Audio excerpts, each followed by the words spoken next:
जय श्री राम। जय हिंदू राष्ट्र। ब्रजभूषण सैनी, राष्ट्रीय अध्यक्ष देवसेना। साथियों, आज का विषय है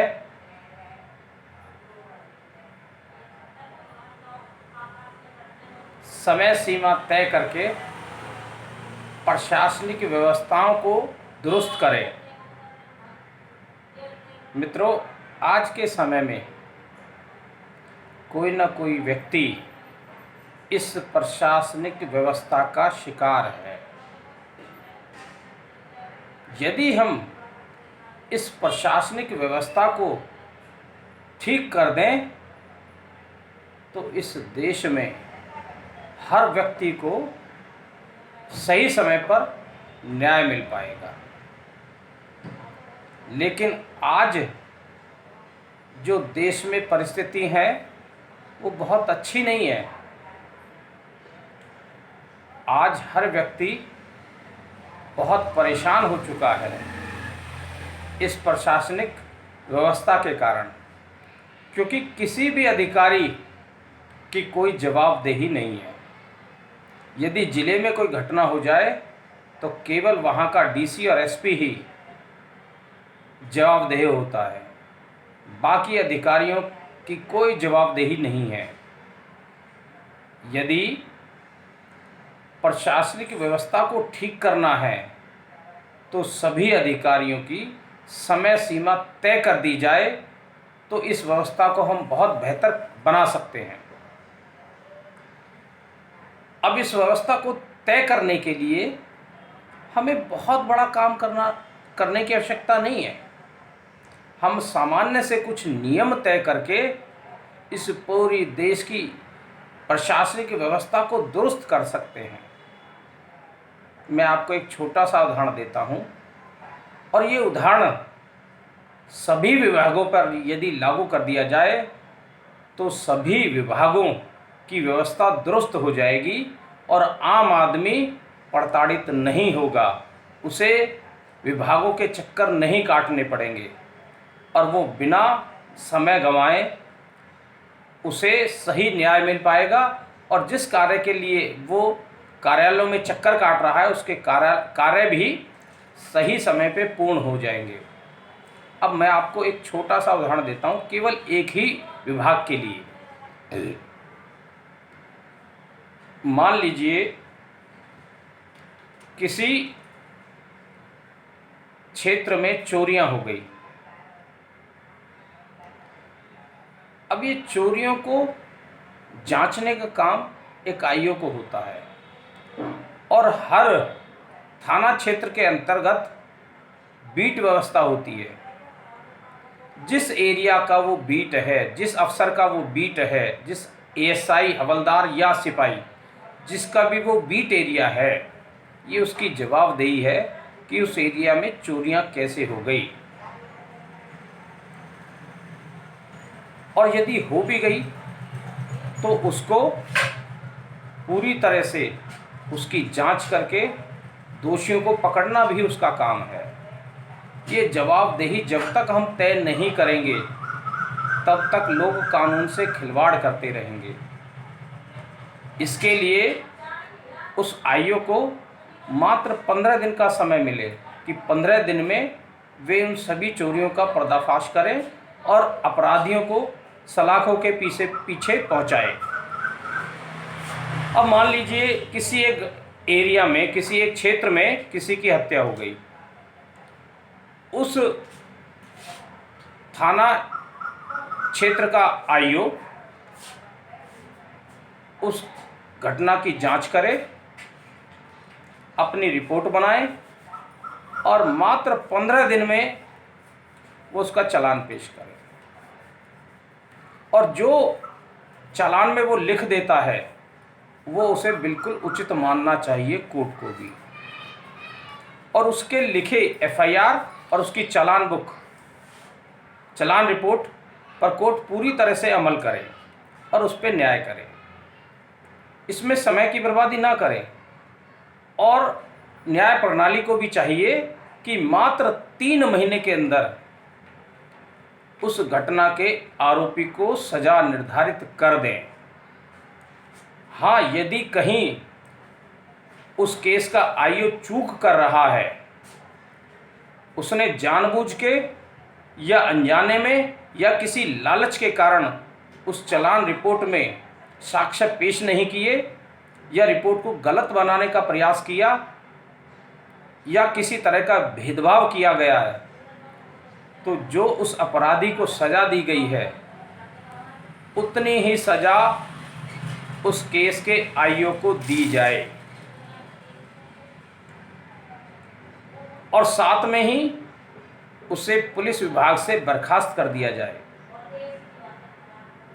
और जो उसे पेंशन और सुविधाएं मिलनी थी वो सब बंद कर दी जाए।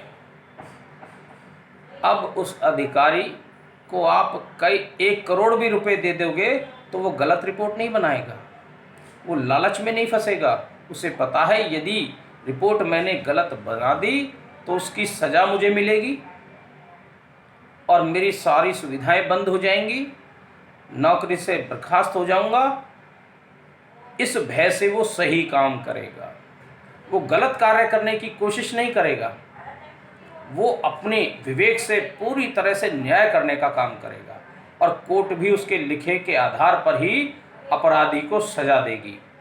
तो मात्र 3 महीनों में हम हत्या जैसे केसों में सज़ा हो सकती है यदि इस व्यवस्था को दुरुस्त कर दे। और ये कोर्ट के भी निर्देश हो, सभी कोर्टों को भी निर्देश दे दिए जाएं कि वे अपने समय सीमा में ही अपराधी को सज़ा निर्धारित तय कर दें।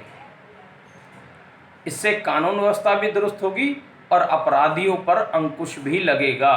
वो अपराध करने से पहले विचार करने लगेंगे और वो कोशिश करेंगे कि वो दोबारा से अपराध ना करें। और इस तरह से हम आपराधिक घटनाओं में भी रोक लगा सकते हैं और बहुत तेज़ी से देश भर में आपराधिक घटनाओं में यह ग्राफ घटने भी लगेगा। लेकिन इसके लिए हमें समय सीमा तय करनी होगी। हर व्यक्ति की, हर अधिकारी की ड्यूटी तय करनी होगी। यदि वो किसी निर्दोष को फंसा देता है और जांच में जब पता लग जाए कि इसने किसी निर्दोष को फंसाया है केवल पैसे के कारण या किसी और स्वार्थ में, तो उसकी सज़ा जो बनती है वो उस केस को आईओ को भुगतनी पड़ेगी। इस व्यवस्था को यदि सरकार कर दे तो प्रशासनिक व्यवस्था बहुत दुरुस्त हो जाएगी। इसी तरह से मान लीजिए किसी बिजली विभाग के लाइनमैन की लापरवाही से किसी कॉलोनी में या किसी भी गांव में लाइट चली जाती है तो वो उसे 3 घंटे में उस लाइन को ठीक करे। यदि कोई बड़ा फॉल्ट है तो 2 दिन में कर दें और यदि 2 दिन में उससे नहीं होता है तो उस लाइनमैन को पहले स्तर पे एक नोटिस दे दे और उस लाइन को सुचारू रूप से चालू करा दे। इसी तरह से यदि दूसरी बार उस लाइनमैन की लापरवाही की घटना सामने आती है तो दूसरी बार उसकी सैलरी रोक दी जाए और उसको हिदायत दी जाए कि वह अपनी ड्यूटी सही तरीके से निर्वहन करे। इसी तरह से वो पुनः फिर लापरवाही यदि करता है तो उसे नौकरी से बर्खास्त करके तीसरी बार जब गलती करता है तो उसे घर भेज दिया जाए और कह दिया जाए कि आप इस नौकरी के काबिल नहीं हैं। उसके स्थान पर काबिल व्यक्ति वहाँ आए और वो उस व्यवस्था को ठीक करेगा। ऐसे लापरवाह और अपनी ड्यूटी के प्रति लापरवाही बरतने वाले अधिकारियों को जब तक सख्त हिदायत नहीं दी जाएगी, सख्त उन पे कार्रवाई नहीं की जाएगी, प्रशासनिक व्यवस्थाओं को ठीक करना पर्याप्त नहीं रहेगा। और ये कार्य बिना एक पैसे लगे हम पूरे देश की व्यवस्था को ठीक कर सकते हैं। इसके लिए कोई अतिरिक्त चार्ज या अतिरिक्त खर्चा करने की ज़रूरत नहीं है, केवल एक सिस्टम बनाने की ज़रूरत है। देश की सरकार, प्रदेश की सरकार यदि इस सिस्टम को बना दे तो देश की कानून व्यवस्था, प्रशासनिक व्यवस्था बहुत अच्छे ढंग से चलने लगेगी। कोई भी अधिकारी लापरवाही करने से बचेगा।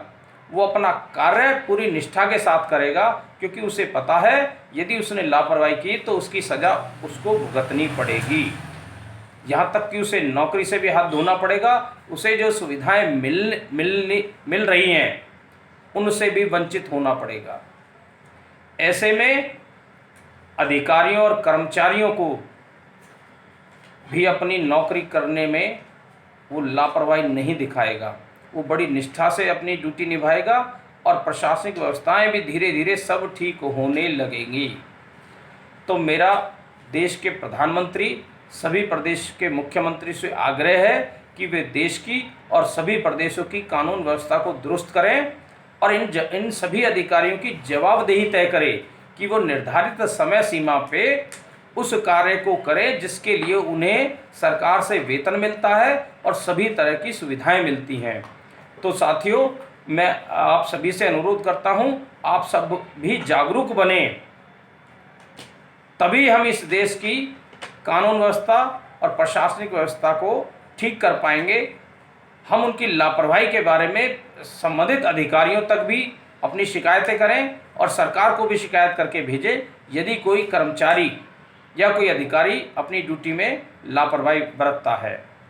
तो आप सभी से एक बार फिर बहुत बहुत धन्यवाद, और सरकार से भी मेरा अनुरोध है कि वो इस ओर ध्यान दे और प्रशासनिक व्यवस्था को दुरुस्त करे। आप सभी का बहुत बहुत धन्यवाद। जय हिंद, जय भारत, जय हिंदू राष्ट्र।